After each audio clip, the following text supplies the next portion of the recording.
First the cold, and it's really, really cold. And then the snow is kind of aiming more toward the southeastern part of the state, so Boston may escape this one right now. But remember, it's still a few days away, and things can change as we get new information in. But the cold weather advisory is out for tonight. Wind chills dropping 20 degrees below zero. We have that storm. It's an offshore storm, but it's a huge storm, and that's why it's going to get close enough to us that we are talking about some snow on Sunday.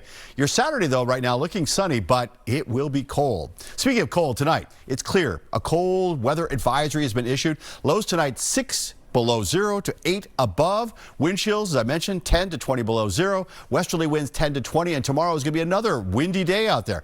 Brutally cold in the morning, frigid start to the day, but it'll be cold and windy all day. High temperatures tomorrow, 12 to 18, but with that westerly wind, may never feel like it's warmer than the single digits tomorrow. So now we turn our attention to what's going to happen Sunday morning to early Monday. We have been talking about this all week. And as I've always pointed out to you, the track is going to dictate the impact of this thing. And the models now are trending more and more on an easterly track. We started to see that yesterday. I was showing it to you. Now we're seeing even more of that. So there is wind and snow and maybe some minor coastal flooding. It's still a threat, but mostly over the southeastern part of the state. You see, our two computer models I've been watching the last couple of days, the European and the GFS, have kind of almost flipped positions. The European now is staying the closest to the coast, showing the most potential for snow. The GFS is saying this thing's going to stay well out to sea. All we'll get from it, a lot of wind and maybe some coastal issues as well. And I've been showing you this since Monday. You know, we have our computer models kick out these raw numbers. They are not a forecast, but what they are is raw numbers put out by the computers to kind of give you an idea of what may or may not happen. So the European model, if you remember last night, was a little bit more intense. Now it's kind of weakening it down a little bit. I actually look for this trend to continue overnight tonight, and tomorrow we'll probably see these numbers really going down to the single digits as you look toward the Cape.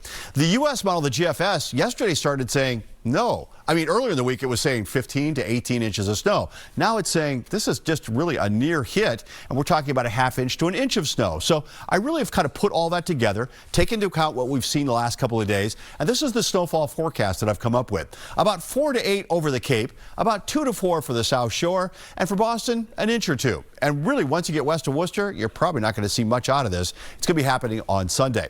The other thing is, we have a winter storm watch out just for the Cape and the islands. This doesn't go into effect until Sunday morning, but it goes all the way until Monday morning.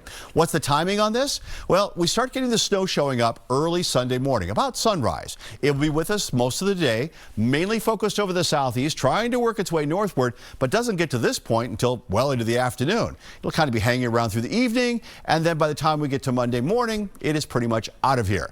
And we're down to just a few flurries early on Monday morning. So we're keeping an eye on these tides. Astronomically, they are very high, and that wind is really churning up the ocean. Fortunately, the storm surge does not look that intense, but churning up the ocean with 25-foot waves offshore, Revere, Scituate, you're probably likely going to have some splash over at least. Sunshine for your Friday and Saturday, but it doesn't do much at all because it's so cold, and tomorrow is so windy, we made the day an alert day. And then Sunday, we're still keeping an eye on that threat for some snow, mainly focusing over the southeastern part of the state, but stay tuned, things can change. And then as we head for Monday, just a few flurries in the morning, it clears away, but still windy, so 32 may not feel that warm. It'll feel better on Tuesday. 32 degrees, a little melting, some sunshine, and less wind. We can look forward to that anyway.